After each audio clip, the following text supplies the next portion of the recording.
እሺ ሳራ አለሽ? ሰላም አለው። ሰላም ናችሁ? ያወጣሁበትን ምክንያት ከሆነ ከእስልምና እነግራችኋለሁ፣ ግን በክርስትና ላይ ገና ተማሪ ስለሆንኩ ብዙ ጥያቄ ያለኝ ታስተምሩኝ ነው ፈልገው። ጥያቄውን እንቀበልሻለን። በዛው ጥያቄሽን ሬዝ ያርግ። ያው የወጣሁበትን ምክንያት ከሆነ ያው በተለያየ በሐዲስም በቁርአንም ላይ ያው ሴት ልጅ የጀሃነም ነች የተለያዩ ነገሮች ይባላልና አንድም እሱ ነው እና በልጅነቴም በ7 ዓመት አካባቢ የሆነ ነገር ደርሶብኝ በሆነ አጋጣሚ ማውራት አልችልም ነበርና ክርስቲያን የሆነች አክስት ስላለች እሷ ጸበል ቦታ ወስዳኝ አውርቻለሁና 8 ቀን ምናምን እንደተጠመቅኩኝ አውርቼ ነበርና ያም አንድ ጥያቄ ነበረብኝ። እኔ ሙስሊም ሆኜ ለምን እንደዛ ሆነ የሚል ማለት ነው። ግን ያው ስለ ቁርአን ምናምን ብዙም አላውቅም ነበር። አሁን ነው ሶሻል ሚዲያ ላይ በተለያዩ ነገሮች ላይ ነው እንትን ያልኩትና ያው ስለ ቁርአን ምናምን አውቄ አይደለም፣ ግን ከሆነ ጊዜ በኋላ ከባድ ነው። የሆነ ጊዜ ፎይ የሆነ ሐዲስ አውጥቶ ነበርና እሱን ማለት በፊት በጣም ነበር የምጠላው። ያው ይቅርታ እንግዲህ ውስጥ የነበረው ስሜት ነው እንደዛ እንዲሆን ያደረገኝና የአባትን እንትን ሄድና ነካስ የሚል እንትን ነበርና ማለት በጣም ተናድጄ ነበረ። ከዛ ግን ሐዲሱን እኔ ከፍቼ ሳይ እንደዛ ቃል በቃል ነው የሚለውና ከዛ በኋላ ነው በደንብ ማወቅ ምናምን የጀመርኩት ማንበብ።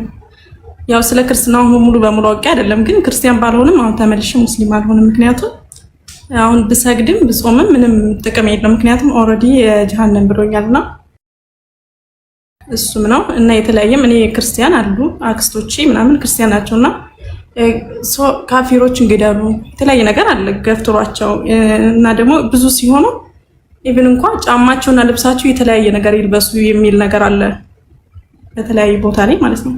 እና እኔ እነዛ አክስቶች አሉኝ፣ እነሱን በጣም ነው የምወዳቸው፣ ከነሱ ጋር ነው ያደግኩትና እኔ እነሱ እንደዛ ማድረግ አለብኝ ማለት ነው። እና ይሄም ጥያቄ አለብኝ እና ብቻ ያው ብዙ ነገር ብነግራችሁ ማለት ከባድ ነው። ግን ከምንም በላይ ደግሞ ጎዶሎ ምናምን የሚለው ነገር በጣም እንትን ይላልና ጎዶሎ እንዴት ነው ጎዶሎ ሆኖ ይቻልኩት የሚለው ነገር ውስጥ በጣም ጥያቄ ነበርብኝና ላይቭ ላይም ገፍቼ በተደጋጋሚ አስተምራችሁኛል። አሁንም ግን ያው ያልገባኝ አንዳንድ ነገር ሳላለ እሱ ታስተምሩኛላችሁ። ለሳሪ በነገራችን ላይ አንዴ ቮይሱን ስሰማ እንቅልፍ አልተኛውም። የሆነ ጊዜ ያወራም ቮይስ አድርጋለኝ አንተ ሰውዬ ማረሳው አንተ ሰውዬ ይሄ ሁሉ ጥያቄ ሰጠኝ አለች። እንቅልፍ አጣውኝና እኔ በቃ እስልምናውንም ትቼዋለሁ። ኦልሞስት 6 ወር ሆኖኛል። ክርስትናውንም ማወቅ አለብኝ። ስለዚህ ጥያቄዎች አለብኝ ኑና ጥያቄ መልሱልኝ አለችኝ እና ደረገጥኩኝ። እዛ ቀን እንደደረገጥኩት ደንግጬ አላውቅም። ጌታ ምስክሬ በሞቴት ነው የሚሄደው ስትል እውነትን ያስደነግጣል። እና ከኮንስታንቲኖስ ጋር ተደዋወልን፣ ግሩፕ ከፈትን። ከዛ በኋላ የምንችለውን ማድረግ ጀመርን። ሜቢ ኮስቴም ከኔም በደንብ የተሻለ ስለሆነ እሱ በደንብ እንትን እንዲለት አደረግን። ግን ምንድነው አሁን መምህራኖች እንዲረከቡን እንደዚህ አይነት ልጆችን እንፈልጋለን አሉ በውስጡ በርካታ ልጆች። ወደ ሳራ የሰጠችው ምስክርነት ባይዞ ቁርአኑ ላይ ያለውን እውነተኛ አስተምሮቱን የተናገረችው። ወደ ጥያቄሽ እንመለሳለን። ነገር ግን ያነሳቻቸው ነበረ። ለምሳሌ እፎይ ያስጠላኝ ነበር። ከሚያስጠላኝ ነገሮች ውስጥ አንዱ የሚጠቅሳቸው ነበር። የአባትህን ብልት ንከስ ብሎ አዟል ነብዩ ብሎ ሲናገር በጣም እናደድ ነበረ። እንዲህ ብሎ ተናግሯል። ውጪ የስድብ ነው፣ የጋጠ ወጥነት ነው። እውነት ነው። እንደ ክርስትና አስተምሮ ስናስበው የጋጠ ወጥነት ነው እንደዚህ አይነት ብሎ መናገር። እንደዚህ ብሎ ማለት እንደዚህ ብሎ ያውም አንድ ከተከበረ ነው ያልኳችሁ ነብይ ተብሎ ከሚጠራ አካል እንደዚህ ብላችሁ ተሳደቡ ብሎ ተከታዮቹ ማስተማር በጣም ያሳፍር ነው። ግን እፎይ አይደለም ያለው፣ ነብዩ ነው ያለው፣ መጽሐፉ ነው ያለው። ኢቭን በምሳሌ አትናገሩ፣ ቀጥታ ስሙን ጠርታችሁ በሉ ነው የሚለው። አልአዳብ አልሙፈረድ 963 ላይ ይገኛል። ያንን ያልነው አንብቡ። ቁርአናችሁም ሲጀምር አንብቡ ሰውን ከረጋ ደም በፈጠረው አይደለም የሚለው። አይ ቲንክ 96ኛው ሱራ ቁጥር 1 ጀምሮ አንብቡ። በዋሪ 3 አንብብ ስለሚል አንብቡ ምንላችሁ ለዛ ነው። ሰው ወይ በነገራችሁ ብቻ አትመሩ፣ አንብቡ። የተጻፈው ቀጥታ ስሙን ጠርታችሁ እንደዛ በሉ ስለሚል ያንን ማለታችንን እንደ ወንጀል አትቁጠሩብን፣ እንደ ኃጢአት አትቁጠሩብን። በእርግጥ እኛ ስናነበው እየፈራን እየተሳቀቀን ነው ምናነበው እኮ። ሌላኛው ያነሳችሁ ምንድነው ሴቶች ጋር በተያያዘ ሴቶችን ለምሳሌ አብዛኞቹ የገሃነም ናቸው ይላቸዋል ስትል ውሸት ነው አይላቸውም ብለውን ነገ ቆርጠው ቪዲዮ ሊሰሩ ይችላሉ።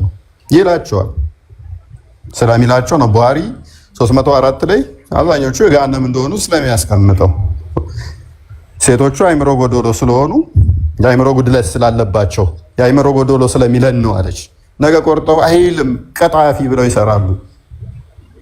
ቡሃሪ 29 ላይ ይላታል ሴት ልጅ ለምስክርነት እንኳን ማትበቃ ማለትም እንደወንዱ በዚና ላይ ከሆነ ለምሳሌ ከነ ለምስክርነት ማትበቃ ስትሆን በገንዘብ ጉዳይ ላይ ከሆነ ግን የወንድ ግማሽ ነች። ምክንያቱም የአይምሮ ግማሽ ስለሆነች እና መሰል ነገሮች የሰጠቻቸው ምስክርነት በእርግጥም ሐዲሱ ቁርአኑ ላይ ያለ እንጂ ሳታውቀው ወርታ ሳይሆን ያለ ነው ማለት ነው። ሳሪ ጥያቄሽን አቅርቢላቸው። እሺ እፎይ፣ መጀመሪያ አካባቢ በጣም ነበር የምጠራ ሰው አሁን አይኔ እንዲገልጥ ያልቆምኩበትን ቦታ እንዳስተውል ስላደረከኝ በጣም አመሰግናለሁ። ያው ፈጣሪ ነው ለሰው ልጅ የሚገባውን ነገር የሚሰጠውን ስላመሰገንኩ ምንም የሚጨምር የሚቀንስም ነገር ስለሌለ ሰው ስለጠላሁ ምንም የሚቀንስ ነገር የለም። ያው በሰዓቱ ግን ስሜቱ ትንሽ ያስጠላል። አንተ ስለ ሃይማኖት ሲነገር ነው፣ ከዛ አንፃር ነው። አሁን ወደ ጥያቄ ሲሄድ የመጀመሪያው ማለት በስምናም ሆኜ ለማመንም ለመስማትም የማልፈልገው አሁን አምላክን እንዴት ነው ሊገረፍ የሚችለው? ማለት አንተ አምላክን እንዴት ነው የምትገርፈው? አንዱ እሱ ጥያቄ እንዴት ነው ሊሆን ይችላል? እንዴት ነው አምላክን ሰው ሊገርፈው የሚችለው? ሊገድለው ሊሞት የሚችለው እንዴት ነው? ሌላኛው ጥያቄ ደግሞ አንድን እንዴት ነው ሶስት አድርጎ አንድን ሶስትን ደግሞ አንድ አድርጎ እንዴት ነው የምታምኑት? ያው እኔ በእስልምና ሆኜ ሶስት አምላክ እንደምታመልኩ ነው ሰማይ ነውና አሁንም ካነበብኩት ይህን ነገር እንድታስረዱኝ ነው ፈልገው። አንድን እንዴት ነው ሶስት አድርጋችሁ የምታመልኩት? ሌላው ደግሞ እግዚአብሔር እኔ እናንተን ፈጥሯል፣ ሰው ሰማይና ምድርን ፈጥሯል፣ ሁሉም ፈጥሯልና አዳምና ሔዋን ባጠፉት ጥፋት ከገነት እንዳስወጣቸው በምድር ላይ መጥቶ ያን ሁሉ ማስተማር ለምን አስፈለገ? ለምንድነው ዙፋኑ ላይ ሆኖ እኛን ያልማረን? ለምንድነው ይህን ሁሉ ነገር ዋጋ ይከፈሉልን? ማለት ይህ ትልቅ ነገር ነው እና እኔ በራሴ ባይምሮዬ ለማሰብ ይከብደኛል። ማለት ለኔ ሲል አምላክ እንዴት ነው መጥቶ ሊገረፍ ሊመታ የሚችለው? ለምንድነው ዝም ብሎ ያልማረን? ምክንያቱ ምንድነው? እና ይህን መልስልኝና ሌላኛዎቹም አሉ የጻፍኳቸው ጥያቄዎች።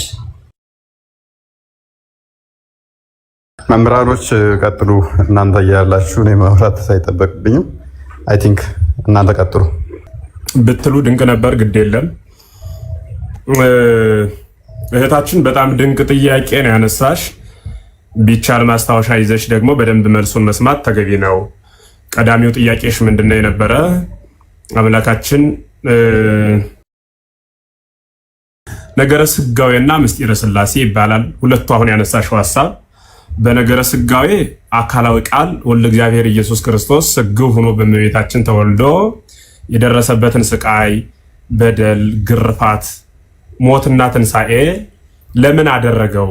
ባሪያም ተቀምጦ በዚያው በሚኖርበት በዘላለማዊ ሕልውናው በዙፋኑ ተቀምጦ የሳተውን አዳም ወደ ቀደመ ክብሩ መመለስ ሲችል ከሰማየ ሰማያት መውረድ፣ ከድንግል መወለድ፣ በአይሁድ አደባባይ መቆም፣ ፍርድ መቀበል፣ በቀራንዮ አደባባይ መሰቀል፣ ወደ መቃብር መውረድ ለምን አስፈለገ የሚል ነው። ይህ ነገረ ስጋዌ ወይም ምስጢረ ስጋዌ ተብሎ ይነገራል። ስጋዌ ማለት ሰው የመሆን ምስጢር፣ የአምላክ ሰው መሆን እርሱ ስጋዌ ይባላል። ይህን ያነሳሽው። ሁለተኛው ጥያቄሽ ምስጢረ ሥላሴ ነው። አንድ ጊዜ ሶስት ሌላ ጊዜ ደግሞ አንድ ትላላችሁ፣ እንዴት ይሆናል ነው። ለነገር ትክክል ነሽ። ሶስት የሆነ ነገር አንድ አይሆንም፣ አንድ የሆነ ነገር ሶስት አይሆንም። እኛ ግን እያልን ያለነው ለአምላክ ነው። ለአምላክ ደግሞ ይህ እንዴት ይሆናል ብለን ምን ሞግተው አይደለም። ራሱን የገለጸበት ምስጢር እኔ እንዲህ ነኝ ብሎ ነው የነገረን። አንዱ እሱ ነው። ሌላኛው ምስጢር ሥላሴ የሆነ ቀን አንድ የሆነ ቀን ሶስት የሆነ አምላክ አይደለም። አንድ የምንለው በባህሪ ነው። ዘላለሙን አንድ ነው። የሆነ ቀን ሶስት አይደለም። የሆነ ቀን አራት አይደለም። የሆነ ቀን አንድ አይደለም። ይቅርታ ሶስት አይደለም። ስለዚህ ምንድነው ማለት ነው? አንድ ነው። በህልውና ዘላለም አንድ ነው። በአገዛዝ ዘላለም አንድ ነው። በስም ዘላለም ሶስት ነው። በግር ዘላለም ሶስት ነው። ሌላም በመሳሰሉት ሶስት ብለን ምንናገርበት አለ። አንድ ብለን ምንናገርበት አለ። አንድነቱ ወደ ሶስትነት አይፈልስም፣ ወይም ደግሞ አንድነቱ በሶስትነት አይሰነጠቅም። ሶስትነቱ ደግሞ በአንድነት አይጠቀለልም። ዘላለም የሚኖር አንድነት፣ ዘላለም የማይጠፋ ሶስትነት ማለት ነው። ይህ ነው ምስጢረ ሥላሴ የሚባለው። ምክንያቱም እግዚአብሔር ራሱን የገለጸበት ነው። ለምሳሌ አብ የራሱ የሆነ እንላለን። እንዲህ ያለ ማለት ግን አብ የራሱ የሆነ ፍጹም ገጽ፣ ፍጹም መልክ፣ ፍጹም አካል አለው አለ ማለት ግን አብ የራሱ ልብ፣ የራሱ ቃል፣ የራሱ እስትንፋስ አለው እያልን አይደለም። ቃሉ ወልድ ነው፣ እስትንፋሱ መንፈስ ቅዱስ ነው። አብ በራሱ ልብነት፣ በወልድ ቃልነት፣ በመንፈስ ቅዱስ እስትንፋስነት ሕያው ሆኖ የሚኖር ነው። ወልድም በራሱ ቃልነት፣ በአብ ልብነት፣ በመንፈስ ቅዱስ ሕይወት ወይም እስትንፋስነት ሕያው ሆኖ የሚኖር ነው። መንፈስ ቅዱስም እንዲሁ በራሱ ሕያውነት፣ በአብ ልብነት፣ በወልድ ቃልነት ሕያው ሆኖ የሚኖር ነው ማለት። ይህ የረቀቀ ምስጢር ነው። እንዴት ይሆናል ካልሽኝ ይህ የሚታመን ነው። እንዴት ለምን እንዲህ ትሆናለህ ብለን የምንሞግተው ለምን እንዲሆንክ ብለን የምንከራከረው አይደለም። ለምን ከተባለ ይህ ምስጢረ እግዚአብሔር ነው። ምስጢረ እግዚአብሔር ደግሞ ከሰዎች ሕሊና የተለየ በራሱ የሚወሰን ስለሆነ ራሱ በገለጸልን መጠን እንዲያናምናለን። ለምን እኛ ባሰብነው ልክ ሆነ ሲባል ከተባለ የፈጠረን እርሱ እንጂ እኛ አይደለንም። ያርጉ ያለውት የፈጠርነውን ይህን ያህላል ይህን ይመስላል ብለን ልንናገርለት እንችላለን። ለምሳሌ ለምን ይህን ያህል ክብደት ሆነ፣ ለምን ይህን ያህል ኪሎ ሆነ ብለን መናገር እንችላለን። ለምን ከተባለ ያን ኃይል ያን አካል ያመጣ ነው እኛ ስለሆን ማለት ነው። እኛ ስለሆን ኔትወርክ ቀይ ያበራብኝ ነው። እንደሚሰማ ግን ምልክት ስጡኝ። ኮሜንቱም ዝግ ስለሆነ ይሰማል አይደል? ክርስቶፎር ይሰማል። በጣም ድንቅ። ስለዚህ የሆነ እኛ አይደለንም ያመጣ ነው፣ ያመጣን እርሱ ነው። እርሱ ደግሞ ሲያመጣን በባህሪ በህልውና በአገዛዝ በስልጣን በመለኮት አንድ የሆንሁ ዳሩ ግን ደግሞ ሶስት አካላት ሶስት ግብር ሶስት የሆነ ደግሞ ስም ያለኝ ነኝ ብሎ ሶስት አካል ያለኝ ነኝ ብሎ ራሱን ለቅዱሳን በገለጸበት ምስጢር በዚያ የምናመልከው ነው ማለት ነው። ምስጢረ ሥላሴ የሚባለው ይሄ ነው። ይህ ማለት ግን ሶስት አማልክት አለን ማለት አይደለም። ሶስት አካላት አለን እንጂ አምላክ ግን አንድ ነው። ሶስት አካል ሆኖ እንዴት አንድ አምላክ ይሆናል ካልሽኝ፣ ሶስት አካል ሆኖ አንድ አምላክ የሆነ አንድ አምላክ የሆነ እርሱ ብቻ ነው። ልብ በይ፣ ሶስት አምላክ የሆነ ደግሞ አንድ አምላክ ማለት ሶስት አካል የሆነ ደግሞ አንድ አምላክ የሆነ እርሱ ብቻ ነው ማለት ነው። ማን ከተባለ እርሱ እግዚአብሔር ነው። ከምንለው ጸሎታችን አንዱ ሊቃውንቱ ሲተረጉሙ ምንድነው? በቅድስት ሥላሴ ማለት ልዩ ሶስት ማለት ነው። ልዩ ሶስት ማለት ከሌላ ሶስት ጋር የማትገጥም ማለት ነው።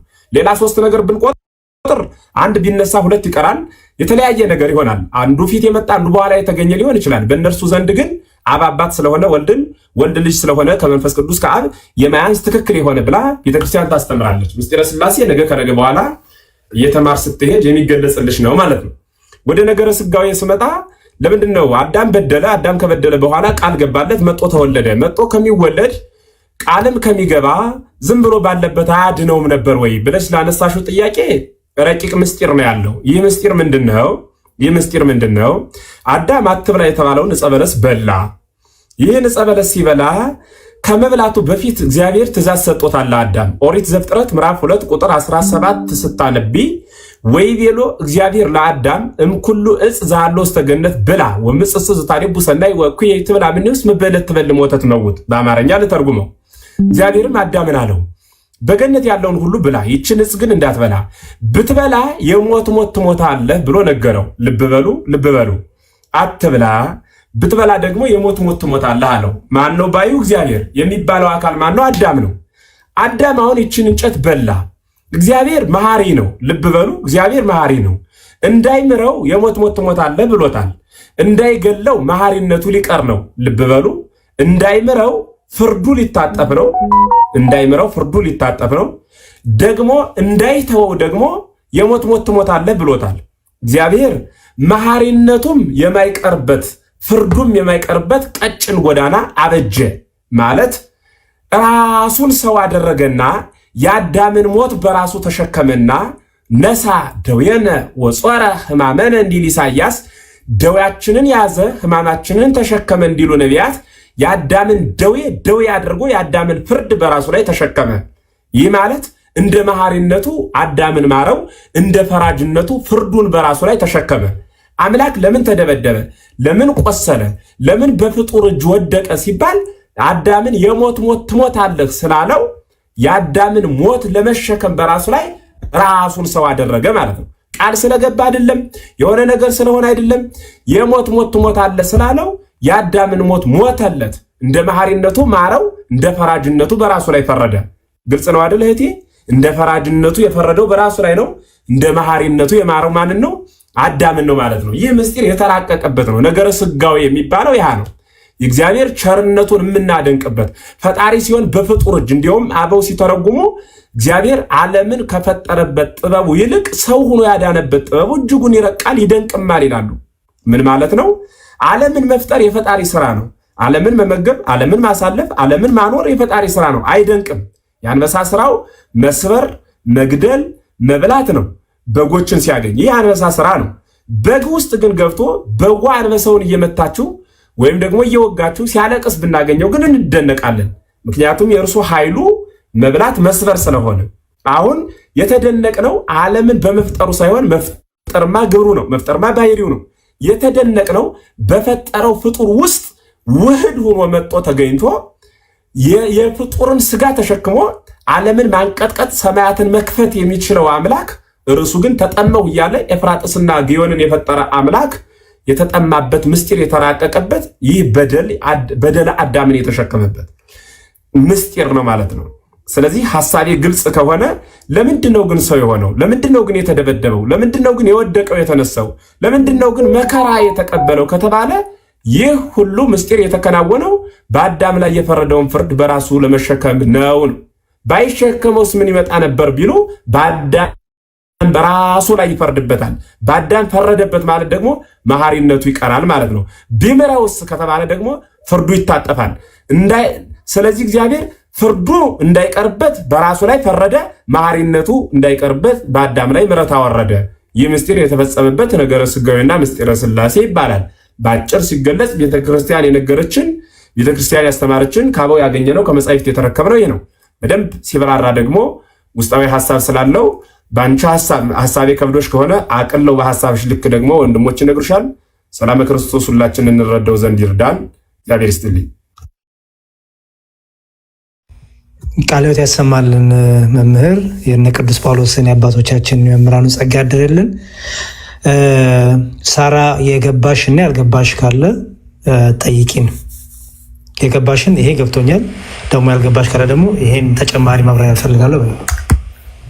ኦኬ፣ አሁን በክርስቶስ ለምን መጥቶ በምድር ለምን ዋጋ ከፈለ በሚለው በመጀመሪያ አዳም ጥፋት ሲያጠፋ እግዚአብሔር ቃል ስለገባለት እና ቃሉ የአምላክ ቃል ስለማይታጠፍ ያን ቃል ግዴታ ለመፈጸም በምድር መጥቶ ያንን መፈጸም ነበረበት በሚለው ነው የተረዳሁት። ሰው ልክ ካልሆንኩኝ ልክ አለመሆንሽ ሳይሆን አንቺ ጥያቄ የፈጠረብሽ ነገር በዚህ ዙሪያ አሁን እዚህ ጋር የነበረው ለምን ጌታ ከሰማኑ ማዳን ሲችል ለምን ሕማምን መከራ መቀበል አስፈለገው ለሚለው የመለሱልሽ መልስ አንቺ ያ መልስ በቂ ሆኖልሻል ወይስ ተጨማሪ ማብራሪያ ትፈልጊያለሽ?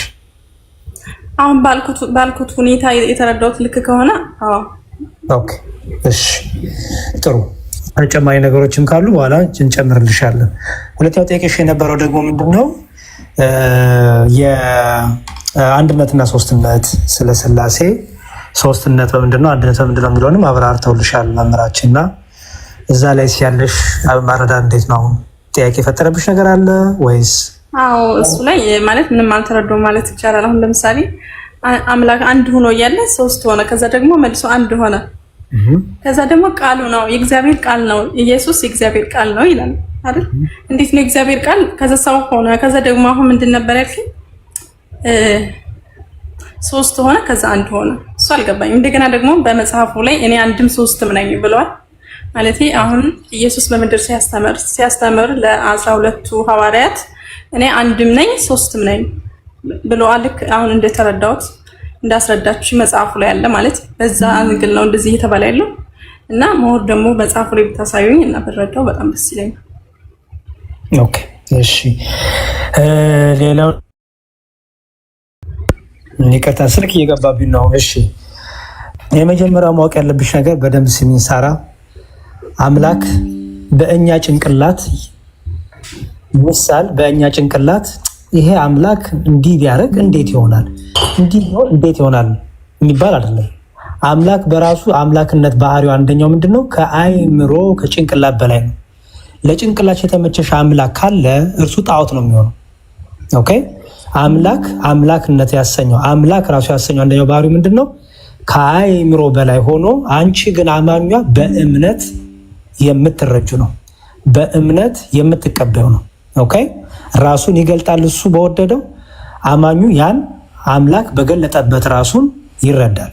አምላክ ራሱን ሲገልጥ አማኙ ግን አይ አገላለጥ ለጭንቅላቴ አልተመቸኝም፣ አገላለጥ ግን ትንሽ ለጭንቅላቴ ከብዶኛል ካለ ያ አማኙ የሚፈልገው ቀላል አምላክ ጣዖታት ነው የሚፈልገው ማለት ነው። አምላክ ደግሞ ከዛ ባህሪ የወጣ ነው። ስለዚህ እሱን በደንብ ልታስተው ያስፈልጋል። ኦኬ ሰው እኛ የምናወራው እግዚአብሔር ስለ ክርስቲያኖች በመገለጡ እግዚአብሔር ራሱ እንዴት ገለጠ ትልቁ ይሄ ነው። በቃ ሶስትነት አንድነት ስንል አሁን አንቺ እንደለመድሽው ወይ እንደለመር ነው በተለምዶ 1 2 3 ከዛ ደግሞ አንድ ሲታሰብ በአይምሮ 1 እና 3 እኮ ምናምን ታያለሽ አይደል? ይሄ አይምሮ ነው የሚለው። ታዲያ 1 እና 3 ሲባል ግን እንደዚህ እንደምንቆጥረው ዓለማዊ ቁጥር እንደምንቆጥረውና 1 3 እያልን አንድነትና ሶስቱን ስንል ምን ማለት ነው ሲባል ሶስትነቱ እንዴት ነው እግዚአብሔር የገለጠው? አንድነቱ እንዴት ነው የገለጠው? እኛ በሚቀለን መልኩ ሰዎች በሚረዱት መልኩ ስናብራራው እሱን ላሰማሻው። የመጀመሪያው እግዚአብሔር ሶስት ነው ስንል እግዚአብሔር ሶስት መለኮት ነው እያልን አይደለም። እግዚአብሔር ሶስት ነው ስል ራሱን በምንገለጠልን በስም ሶስት እንደሆነ ገለጠልን። ማን ብሎ? አብ፣ ወልድ፣ መንፈስ ቅዱስ። እግዚአብሔር አብ፣ እግዚአብሔር ወልድ፣ እግዚአብሔር መንፈስ ቅዱስ። በብሉይ ኪዳን እግዚአብሔር እያሉ ይጠሩታል አባቶቻችን። በሐዲስ ኪዳን ደግሞ ልጁን ገለጠልን። ልጁን በመግለጡ ደግሞ እግዚአብሔር አብ እንደሆነ ወይም አባት እንደሆነ፣ ወልድ የሚባል ልጅ እንዳለው፣ መንፈስ ቅዱስ የሚባል ደግሞ ሕይወት እንዳለ፣ ሰራጺ እንዳለ ደግሞ ተማርን ማለት ነው። እግዚአብሔር ራሱን ገለጠልን። ስለዚህ በስም ሶስት ነው እንላለን። በምን? አብ፣ ወልድ፣ መንፈስ ቅዱስ በስም ሶስት። በደንብ አስተው የምናገረው እንዳለ ይህን የምናገረው መጽሐፍ ቅዱስ ተሻለ። ከዛ እግዚአብሔር በግብር ደግሞ ሶስት ነው። በግብር ሶስት ነው ማለት ነው። አብ አባት ነው። አብ ልጅ አይደለም። አብ አባት ነው። የባህሪ ልጅ አለው። ማን የሚባል? ወልድ የሚባል። ኦኬ የባህሪ ልጅ ማለት ነው አብን መስሎ አብን አክሎ አብን ተካክሎ ከአብ እኩል የሆነ ማለት ነው። ኦኬ የባህሪ ልጅ ይባላል። ወልድ።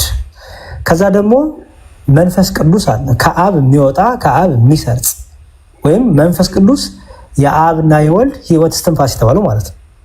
ስለዚህ በግብር ሶስት ነው ማለት ነው። አብ ወልድ አይደለም፣ ወልድ አብ አይደለም። ስለዚህ ስንት አካል አለ? ሶስት አካል አለ ማለት ነው። ስለዚህ አብ ወልድ ስላልሆነ አብ የወልድ አባቱ ነው፣ ወልድ የአብ የባህሪ ልጁ ነው። ምክንያቱም ኢየሱስ ክርስቶስ በመጽሐፍ ቅዱስ አንተ ማነህ ሲሉት እኔ የአብ ልጅ ነኝ ይላል። አስተውይ። አንተ ማነህ ሲባል እኔ የአብ ልጅ ነኝ ይላል። ከዛ ደግሞ እኔ ደግሞ የሰው ልጅ ነኝም ይላል ጌታ።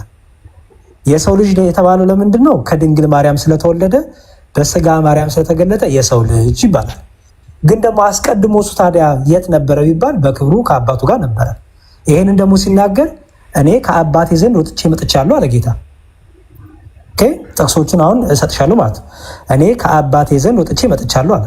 ስለዚህ አባቴ ብሎ ይጠራዋል አብን። ራሱ ወልድ። መቼ ነው አባቴ ያለው? ከድንግል ማርያም ሲወለድ አይደለም፣ አስቀድሞ አባቴ ነበር እያለ ነው ጌታ። ስለዚህ በግብር ሶስት ነው ማለት ነው። አብ የወልድ አባት ነው። ወልድ የአብ የወልድ አባት ነው። ወልድ የአብ ልጅ ነው። መንፈስ ቅዱስ ሰራጺ ነው፣ ከአብ የሚወጣ ነው እንዳለ ማለት ነው። ይሄ ግብር ምን ነው? ከዛ ደግሞ የስም አልን፣ ግብር አልን፣ ከዛ አካል አልን። የአካል ሶስትነት ማለት አብ አካላዊ ነው። አብ አካላዊ ነው ማለት እኔነት አለው ማለት ነው። እኔ ባይ ነው ማለት ነው። ኦኬ ፐርሰን ነው ማለት ነው። ወልድም አካላዊ ነው፣ እኔ ባይ ነው። መንፈስ ቅዱስም እኔ ባይ ነው። ኦኬ ስለዚህ ሶስት አካል አለ ማለት ነው። ሶስት ስም፣ ሶስት ግብር፣ ሶስት አካል። እስካሁን ድረስ አስተዊ ሶስት መለኮት፣ ሶስት አምላክ አላልኩም። እሺ እስካሁን እያወራሁ ያሉት ምንድነው? ግብር አባት፣ ልጅ፣ መንፈስ ቅዱስ ሰራጺ፣ ስም አብ፣ ወልድ፣ መንፈስ ቅዱስ። ከዛ ደግሞ ምን አልኩሽ?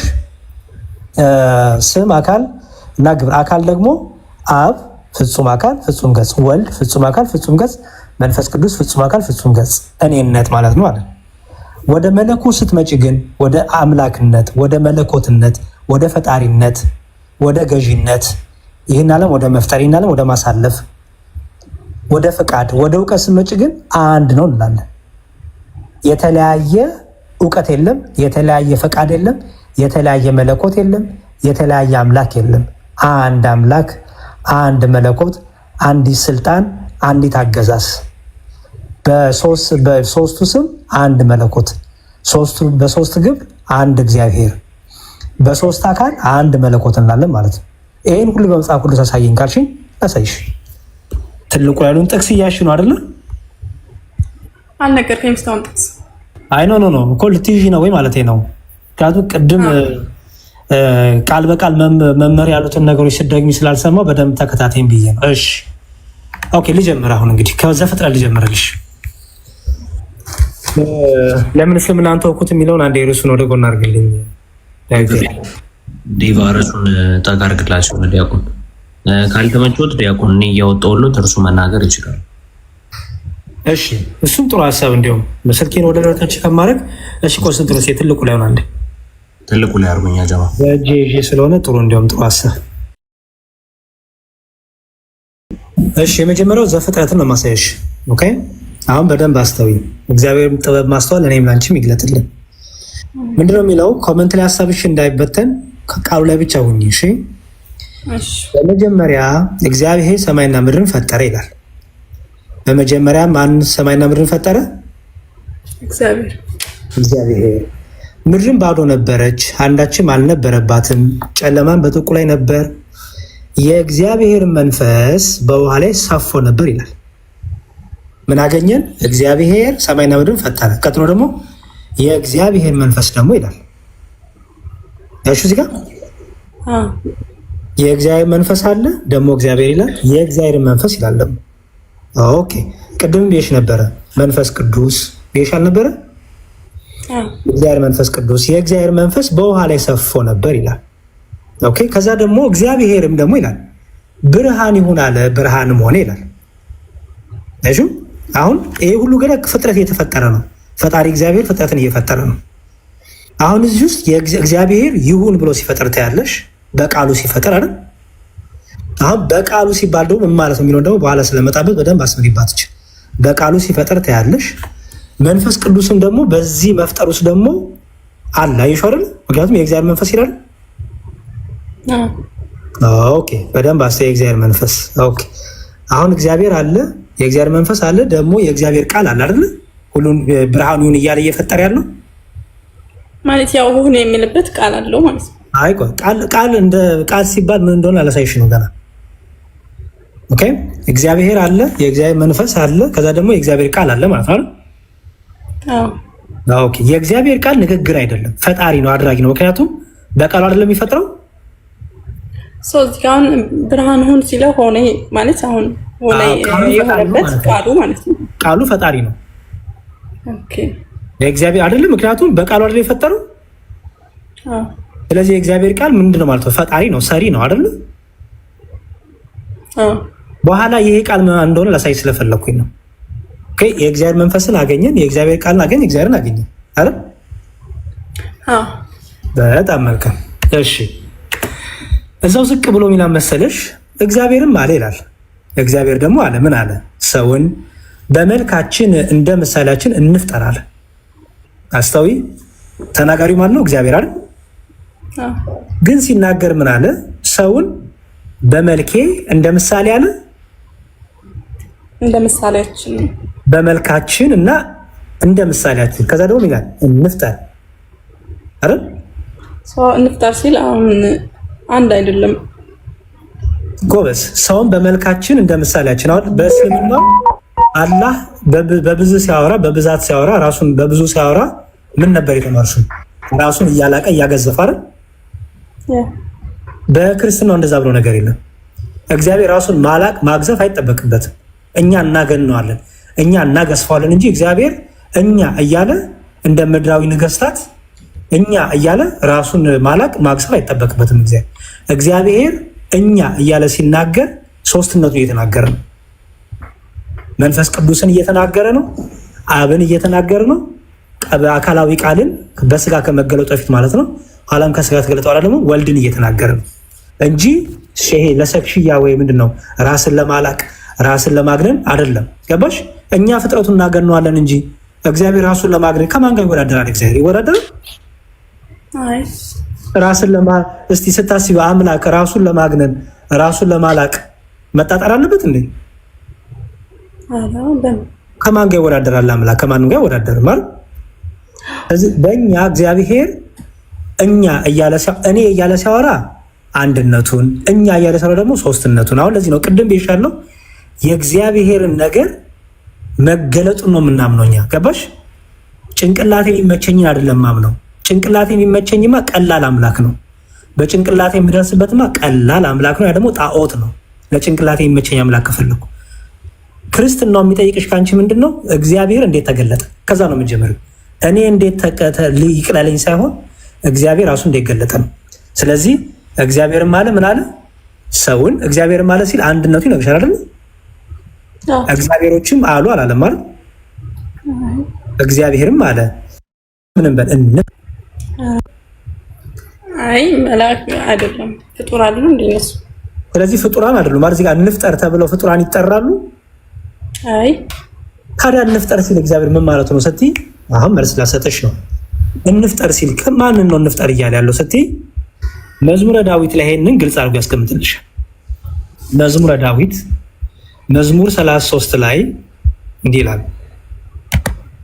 መዝሙር 33 ቁጥር 6 አሁን ቀላል ነው። አንቺ አይስተምርሽኛለሽ በደንብ በእግዚአብሔር ቃል ሰማያት ጸኑ፣ በእግዚአብሔር ቃል ሰማያት ጸኑ። በእግዚአብሔር ቃል ሰማያት ጸኑ ማለት ተፈጠሩ አይደለም ማለት ነው። ጸኑ ማለት ተፈጠሩ ማለት ነው፣ ተሰሩ ማለት ነው። በእግዚአብሔር ቃል ሰማያት ጸኑ፣ ሰራዊቶቻቸው ሁሉ፣ ሰራዊቶቻቸው ማለት የሚኖሩት ማለት ነው። ኦኬ ሰራዊቶቻቸው ሁሉ በአፍ ውስጥ ትንፋስ ይላል።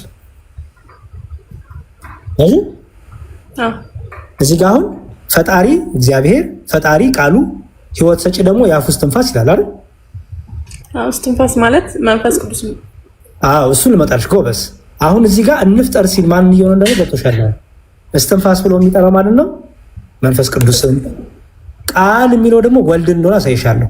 ምክንያቱም ይህ ዝም ብሎ ተራ ንግግር አይደለም አይደል? ይሄ ንግግር ቢሆን ኖሮማ ንግግር የሚሰራ ንግግር የሚፈጥር እንዴት ይሆናል አይደል? የእግዚአብሔር የራሱ ቃሉ ደግሞ ምንድነው? ፈጣሪ ነው፣ አድራጊ ነው አይደል? ምክንያቱም ያው በቃሉ ተፈጠሩ አይደለም የሚለው ዓለማት ሁሉ በቃሉ ተፈጠሩ አይደል?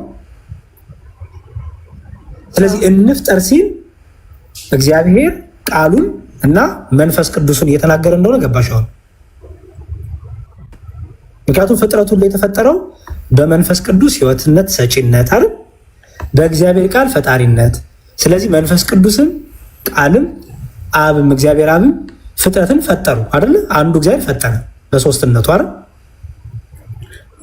አሁን እዚህ ጋር እስትንፋስና ቃሉ ሲል እንዴት ነው የሚለየው? ምንም የሚለይ ነገር የለም። በመፍጠር የሚለይ የለማ አየሽ። ምክንያቱም በዚህ ውስጥ የምታዩ ፈጣሪ የዚህ ሁሉ በእግዚአብሔር ቃል ሰማያት ጸኑ ሰራዊቶቻቸውን ባሉ በአፍ ውስጥ ትንፋስ የሚለው ፈጣሪነት አይደል የሚያሳየው?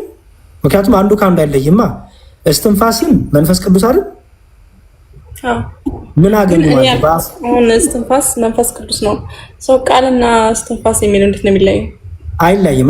ምክንያቱም ይኸውልሽ በመፍጠር የሚለይ አምላክ የለም። ሶስት ፈጣሪ የለማ። ገባሽ? በእግዚአብሔር ቃል ፍጥረቱ ተፈጠረ፣ በመንፈስ ቅዱስ ደግሞ እስትንፋስነት ፍጥረት ሁሉ ምን አገኘ? ህይወት አገኘ። ይሄንን ቆይ በሌላ ልጨምርና ላሳይሽ። መጽሐፈ ኢዮብ ላይ ደግሞ ይሄንን በደንብ አድርጎ እንደዚህ አብራራሻል። መጽሐፈ ኢዮብ ምዕራፍ 33 ላይ በኋላ በምሳሌ አስረዳሻለሁ። እሺ ኢዮብ ምን እንደሚል የእግዚአብሔር መንፈስ ፈጠረኝ አለ። አሁን ደግሞ የእግዚአብሔር መንፈስ ምን አለኝ ይላል? ሁሉንም የሚችል የአምላክ እስትንፋስ ህይወትን ሰጠኝ ይላል። ሁሉንም የሚችል የአምላክ እስትንፋስ ምን ሰጠኝ? ህይወት። በጣም ጥሩ። እግዚአብሔር እዚህ ጋር ደግሞ ፈጣሪ ማን ተባለ? ያው መንፈስ ቅዱስ ለማለት ነው። መንፈስ ቅዱስ አይሹ። ምክንያቱም ቅድም ብዬሻለሁ በመፍጠር አብ ወልድ መንፈስ ቅዱስ አንድ አላልኩሽም? ሰው መንፈስ ቅዱስ ማለት የእግዚአብሔር መንፈሱ ነው አይደል? ራሱ መንፈስ ቅዱስ ማለት እግዚአብሔር መንፈስ ቅዱስ ነው ሲባል ራሱ መንፈስ ቅዱስ ህይወት የሚሰጥ ቅዱስ የእግዚአብሔር መንፈስ የእግዚአብሔር እስትንፋስም ይባላል። ገባሽ? ለምሳሌ በቀላል ምሳሌ አመጣልሻለሁ። ቃሎቹን አሳይሽ ነው። አሁን የእግዚአብሔር መንፈስ ፈጠረኝ። ማነው እዚህ ጋር ፈጣሪ የተባለው? መንፈስ ቅዱስ አይደል? አዎ የአምላክ እስትንፋስ የተባለው ማን ነው? ራሱ መንፈስ ቅዱስ አይደል? አዎ በጣም ጥሩ።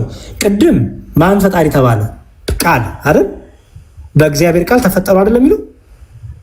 አዎ በእግዚአብሔር ቃል ተፈጠሩ። ሰማይ ጸማረ በእግዚአብሔር መንፈስ በዚህ ጋር ነው መንፈስ ቅዱስ። ስለዚህ ስንት ፈጣሪ አለ ማለት ነው?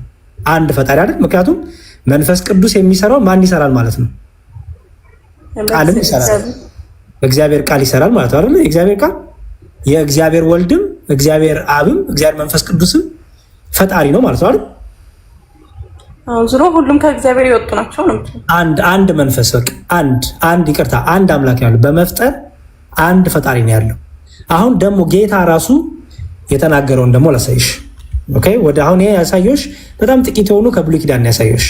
ወደ አዲስ ኪዳን ልግባ። ብሉይ ኪዳንና አዲስ ኪዳን ለይተሻል አይደል? ለይተሻል አይደል? እሺ ብሉይ ኪዳንና አዲስ ኪዳን ምንድን ነው ልዩነቱ? አዲስ ኪዳን ማለት ኢየሱስ ክርስቶስ ከመጣ በኋላ የጻፉት አይደል? ብሉይ ኪዳን ደግሞ ማለት ነቢያቶች እንዴት ምናምን የተናገሩት። ጥሩ እንደሱም ነው። ግን በነቢያቱ የብሉይ ኪዳን ማለት ሕገ ኦሪት የነበረበት እግዚአብሔር በነቢያቱ ይናገርበት የነበረው ነው። ኦኬ ሐዲስ ኪዳን ግን ራሱ እግዚአብሔር በልጁ የተናገረበት ነው። ኦኬ ይሄንን ደግሞ አዲስ ኪዳን ማለት አራቱ ወንጌሎች ማለት አዲስ ኪዳን ያሰኘው የክርስቶስ መምጣት ነው። ጌታ ከመጣ በኋላ ሐዋርያቱን መርቷል።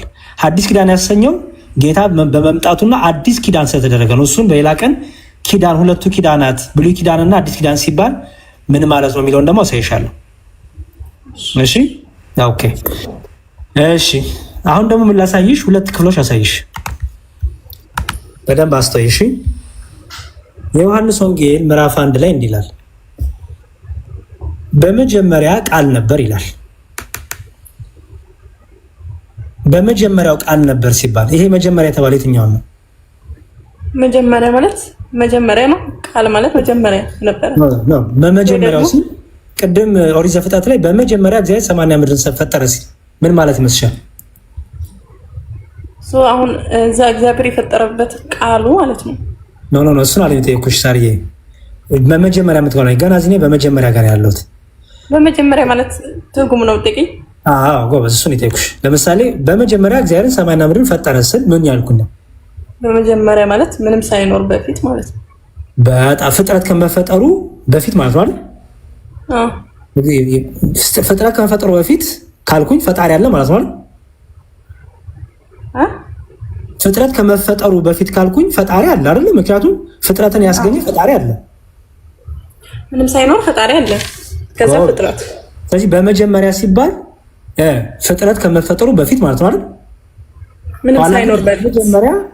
አዎ ስለዚህ በመጀመሪያ እግዚአብሔር ሰማይና ምድር ፈጠረ ሲባል ማለት ነው እግዚአብሔር አለ፣ ከዛ መፍጠር ምን አደረገ? ጀመረ ማለት ነው አይደል? እግዚአብሔር መጀመሪያ ነበረ፣ ከዛ ፈጠረ። ጎበዝ፣ በጣም ጥሩ። አሁን እዚህ ጋር ነኝና በመጀመሪያ ቃል ነበር ማለት ነው። ከሁሉም መጀመሪያ ቃል ነበር ማለት ነው። መጀመሪያ ምንም ሳይኖር ንግግር ነበር ማለት ነው። መጀመሪያ ነበረ፣ መጀመሪያ ነበረ። አሁን ላይ ያለ ነገር አይደለም ማለት አሁን ሳይሆን መጀመሪያ ነበረ። አንድ ነገር ነበር የምትይው እኔነት ያለው ነገር ነበር ያለ እኔነት የሌለው ነገር ነበር ይባላል። እኔ ማለት የማይችል አካል ነበር ይባላል። ኧረ አይባልም። ንግግር እኔ ማለት ይችላል።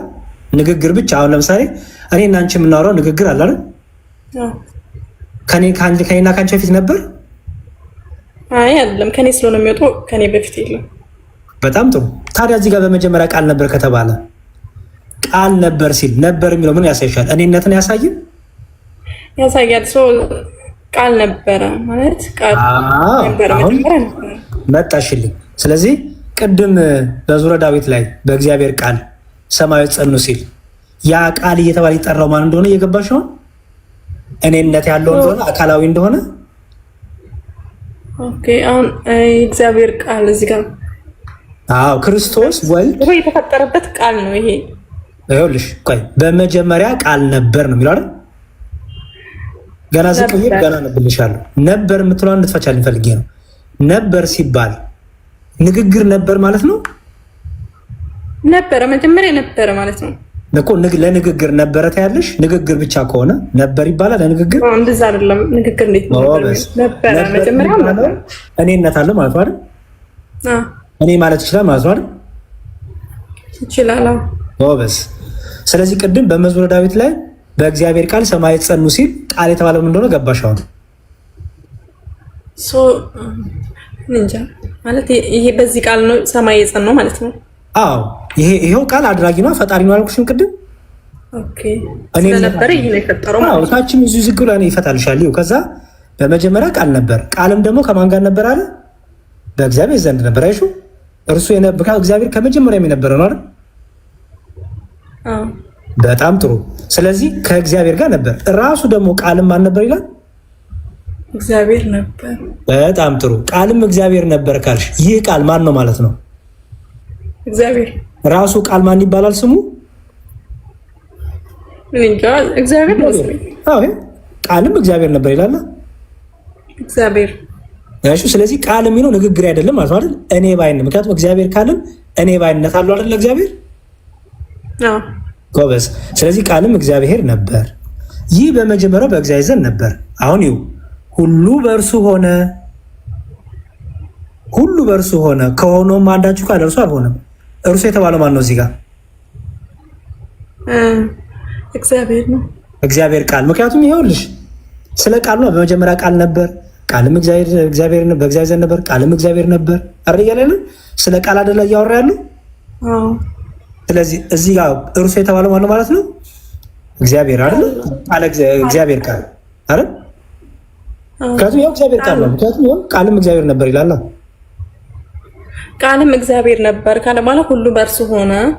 ስለዚህ ሁሉ በእርሱ ሆነ የተባለው በእግዚአብሔር ነው የሆነው ማለት ነው። በምን በቃል አይደል? ቆይ ከመጀመሪያው ልንገርህ። በመጀመሪያ ቃል ነበረ አለ። በመጀመሪያ ቃል ነበረ። አሁን ነበር ነው ፈታ ነው አይደል? ነበር የሚለው ነበር ከመጀመሪያ ነበረ። ነበር ካልን እኔነት አለ ማለት ነው አይደል? አላው ነበረ ከሁሉም በፊት የነበረ ነገር ነው። ስለዚህ ቃል እግዚአብሔር ዘንድ ነበረ፣ ከእግዚአብሔር ጋር ነበረ። በጣም ጥሩ። ከዛ ራሱ ቃል ደግሞ ምንድነው አለ? ቃልም እግዚአብሔር ነበር። ስለዚህ ቃልም እግዚአብሔር ነበር ከተባለ ራሱ ቃል ንግግር ሳይሆን ማለት ነው እኔነት ነው ማለት አይደል? እኔ ማለት ነው ይችላል። ቃል እግዚአብሔር ነው ማለት ነው። ቃል እግዚአብሔር ነው አይደል? ኤግዛክትሊ ጎበስ። ስለዚህ ራሱ ቃል እግዚአብሔር ስለሆነ ሁሉ በእርሱ ሆነ የተባለው ሁሉ በእርሱ ሆነ የተባለው በእግዚአብሔር ማለት ነው። በእግዚአብሔር ቃል ማለት ነው። አዎ ጎበስ። ከሆነውም አንዳች እንኳን ለእርሱ አልሆነም፣ በእርሱ ደግሞ ሕይወት ነበረች ይላል። አይሹ ምክንያቱም ንግግር ነው እንዳትዪ እኔነት ያለው ፐርሰን ስለሆነ ያ ቃል የተባለው ማን ነው? ሕይወት አለው እኔነት አለው ማለት አይሹ ሁሉ በእርሱ ሆነ፣ በእርሱ ደግሞ ሕይወት ነበረች ያው ነበር ማለት ነው አይደል? ከእግዚአብሔር የተላከ ስሙ ዮሐንስ የሚባል አንድ ሰው ነበር ይላል። ሁሉ በእርሱ በኩል እንዲያምኑ ይህ ስለ ብርሃን ይመሰክር ዘንድ ለምስክር መጣ። በማ ዮሐንስ ታውቂያለሽ? ዮሐንስ ማለት ጌታን ያጠመቀው ማለት ነው። ኦኬ ዮሐንስ ተላከ። ዮሐንስ የተላከበት ምክንያት ጎበስ። ዮሐንስ ሁለት አሉ ወይ? እሺ በእሱን ሌላ ርዕስ ውስጥ እንዳላስገባሽ። እሺ ይሄ ወንጌላዊ አይደለም፣ ይሄ አጥማቂ ዮሐንስ ይባላል። ወንጌላዊ ዮሐንስ ወንጌልና ራዕየ ዮሐንስና ዮሐንስ መልእክትን የጻፈው ነው። ይሄ አጥማቂው ነው። ኦኬ ይሄ አጥማቂ ዮሐንስ ነው። ሄሮድስ የሚባለው ንጉስ ያስገደለው። ኦኬ ዮሐንስ ወንጌላዊ ገና ጌታ ከድንግል ማርያም ተወልዶ የሚመረጠው ነው፣ ሐዋርያ ነው። ይሄ ዮሐንስ መጥምቆ እንደሚመጣ የተናገረው ማለት ነው። ራእዩ የጻፈው እንደሚመጣ የተናገረው ትንቢተ ኢሳይያስ ላይ ትንቢት ተነግሮታል ለዚህ ለዮሐንስ። ኦኬ ከዛ ምን ይላል? ይሄ ዮሐንስ የሚመጣው ለምንድን ነው አለ? ስለ ብርሃን ሊመሰክር። እሺ ይኸው ስለ ብርሃን ሊመሰክር ዘንድ ለምስክርነት መጣ ይላል። ዮሐንስ ሲመጣ የሚመሰክርለት ማን አለ? ብርሃን አለ አይደል? ስለ ብርሃን ሊመሰክር መጣ እንጂ እርሱ ብርሃን አልነበረም። ማን ነው እዚህ ጋር ሲተዋለው? ዮሐንስ አይደል? ዮሐንስ ስለ ብርሃን ሊመሰክር መጣ እንጂ እርሱ በራሱ ማን አልነበረም? ብርሃን አልነበረም።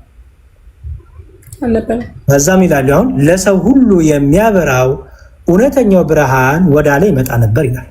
አስተውይ። አሁን ለሰው ሁሉ የሚያበራው እውነተኛው ብርሃን ወደምን ይመጣ ነበር? ወደ ዓለም ይመጣው እኔነት ከሌለው ያለ ካልሆነ የሚኖር ከሆነ የሚኖርና ያለ ካልሆነ እንዴት ይመጣል? አንድ ነገር መጣ የምትይው ሕያው የሆነ እኔነት ያለው ነገር አይደል የሚመጣው አይደል? በጣም ጥሩ። ደግሞ የሚመጣው ግን ኦልሬዲ በዓለም ነበር ይላል። አይሹ ወደ ዓለም ሳይመጣ ግን በዓለም ነበር። ምን ማለት ነው? ዓለሙ ነበር። ዓለሙ ምን ማለት ነው? ፍቺልኝ። ገና አልመጣም። አስተውይ። ገና ወደ ዓለም አልመጣም ብርሃኑ። ግን ወደ ዓለም ሳይመጣ ግን ደግሞ በዓለም ነበር። ያለ ነበር ማለት ነው። ያለ ነበር።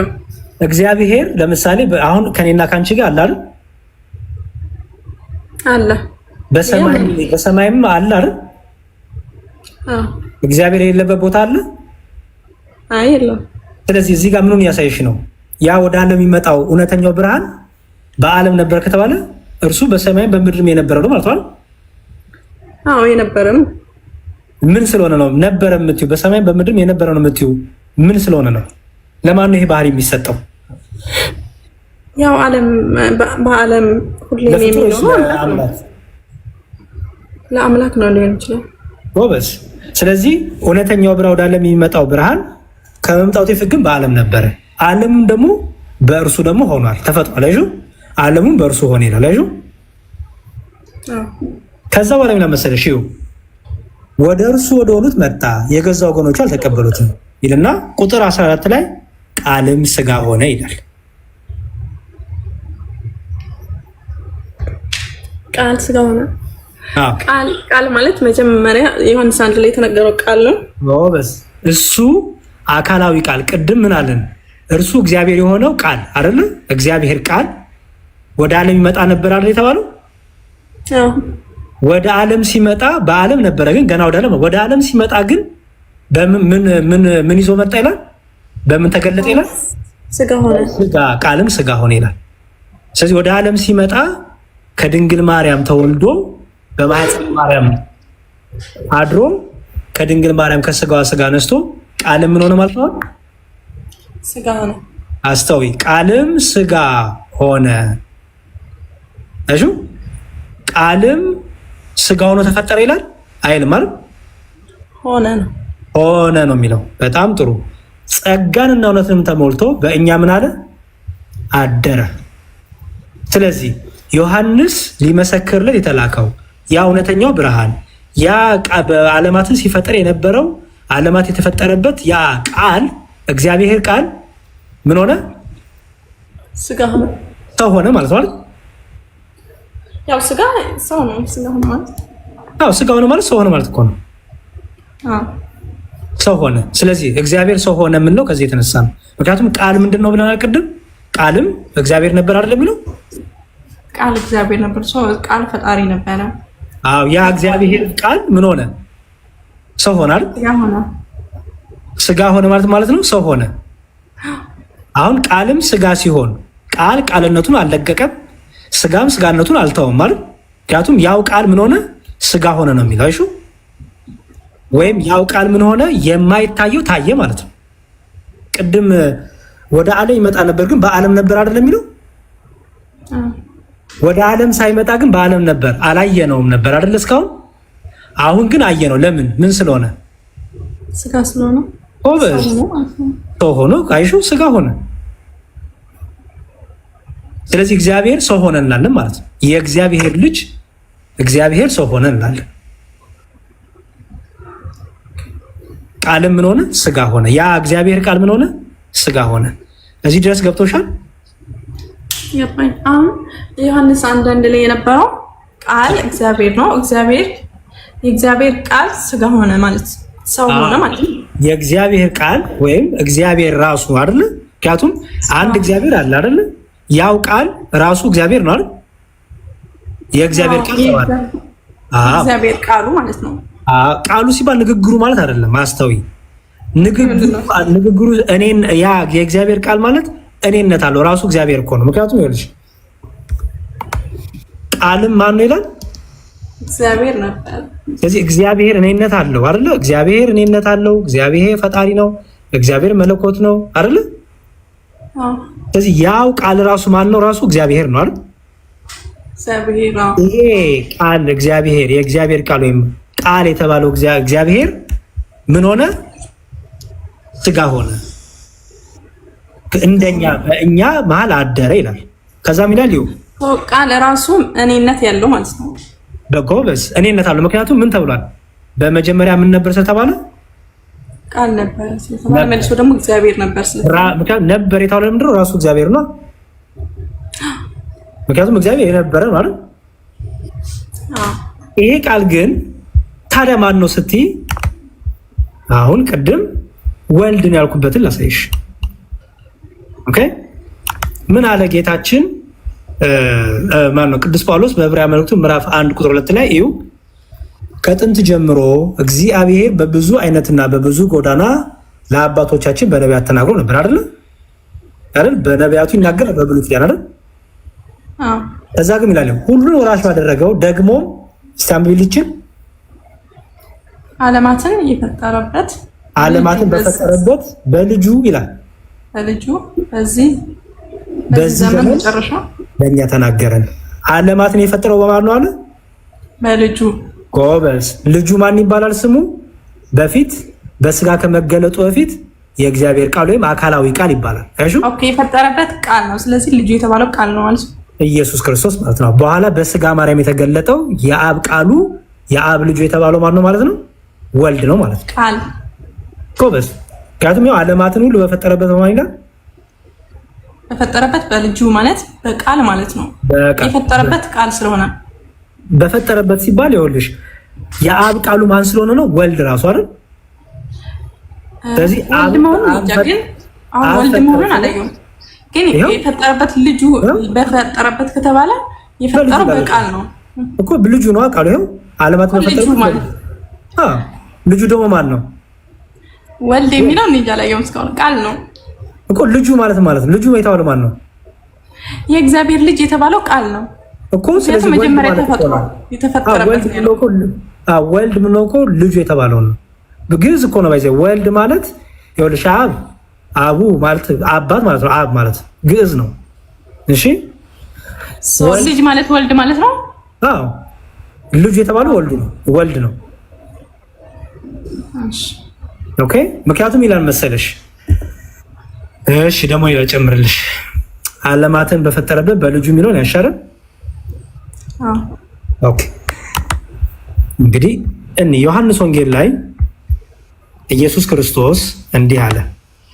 ዮሐንስ ወንጌል ምዕራፍ 14 ቁጥር 1 ልባችሁ አይታወክ፣ በእግዚአብሔር እመኑ፣ በእኔም ደግሞ እመኑ። በአባቴ ቤት ብዙ መኖሪያ አለ። ይሄን እየተናገረ ያለው ማን ነው? ኢየሱስ ክርስቶስ አይደል? ኢየሱስ። አባቴ ብሎ የሚጠራው ማን ነው? እግዚአብሔር አብ አይደል? ቅድም አብ ወልድ መንፈስ ቅዱስ አላልኩሽም? አብ አባት ነው፣ ወልድ ልጅ ነው አላልኩሽም? አባት ቃሉ ነው አይደለ? ወልድ የሚባለው ልጁ የአብ ቃሉ የእግዚአብሔር ቃል ወልድ ነው ማለት ነው። ወይም የአባት የሚለው ደግሞ አብን ነው። እግዚአብሔር አብን ማለት ነው። አዎ ደግሞ መንፈስ የእግዚአብሔር መንፈስ የሚለው ማን ነው? መንፈስ ቅዱስ። ስለዚህ እግዚአብሔር ቃል እግዚአብሔር መንፈስ ቅዱስ ከተባለ እግዚአብሔር ሲል አብን ነው። የእግዚአብሔር ቃል በኋላ የተገለጠው በስጋ ማርያም ወልድን ነው። የእግዚአብሔር መንፈስ ሲባል ደግሞ ማን ነው? መንፈስ ቅዱስን። ኦኬ ገባሽ? ስለዚህ ምን አለ? ይኸው አብን ማን ብሎ ይጠራዋል? አባቴ ብሎ ይጠራዋል። ኦኬ አንድ ደግሞ ራሱ ምን እንዳለ ደግሞ ላሳይሽ። ራሱ ጌታ ምን አለ? አሁን የእግዚአብሔር መገለጠው ምንሽ ከዚህ አንጻር ነው። ገባሽ አይደል? እግዚአብሔር ራሱ እንዲገለጠልን ራሱ እንዲገለጠ ስንል ይኸው በሶስትነቱ ገልጦልናል እንላለን። የዮሐንስ ወንጌል ላይ ደግሞ ጌታ እንዲህ ብሎ ተናግሯል። የዮሐንስ ወንጌል ምን አለ መሰለሽ? ጌታ በዮሐንስ ወንጌል ላይ ምዕራፍ 3 ቁጥር 13 ላይ እንዲህ ይላል። ዮሐንስ ወንጌል ምዕራፍ 3 ቁጥር 13 እቺ በደንብ ስሚያት። ምዕራፍ 3 ቁጥር 13 ከሰማይ ከወረደው በቀር ወደ ሰማይ ወጣ ማንም የለም፣ እርሱም በሰማይ የሚኖረው የሰው ልጅ ነው አለ ጌታ። ከሰማይ ከወረደው በቀር ወደ ሰማይ የወጣ ማንም የለም። ከምን ከወረደው በቀር ነው የሚለው? ከሰማይ ከወረደው በቀር ወደ ሰማይ ወጣ ማንም የለም። እችን እንፍታት። ለምሳሌ ወደ ሰማይ ያረጉ የሉም? በህይወታቸው አሉ እኮ አይደል? እነ ኤልያስ አርገዋል አይደል? አይደል? እነ ኤልያስ አልሞቱም ታውቂያለሽ? ከህይወታቸው የተወሰዱት አይደል? አርገዋል አይደል? እነሱ ከሰማይ ነው የወረዱት? አይደሉም። ጎበስ። ከሰማይ ከወረደስ በቀር ወደ ሰማይ ወጣ ማንም የለም አለና እርሱም በሰማይ የሚኖረው የሰው ልጅ ነው አለ። ኢየሱስ ክርስቶስ የእግዚአብሔር ልጅም ይባላል፣ የሰው ልጅም ይባላል። የሰው ልጅ ለምን ተባለ? ከድንግል ማርያም ስለተወለደ አይደል? ሶሪ እዚህ ጋር አልገባኝ። ኢየሱስ ተወልዶ ነው እንጂ ከሰማይ ወርዷል ለማለት። ከሰማይ ከወረደው በቀር ሲል ምን ማለት ነው ታውቂያለሽ? አስቀድሞ በክብሩ ይኖር የነበረው በክብሩ ዙፋን በሰማይ ይኖር የነበረው ለማለት ነው።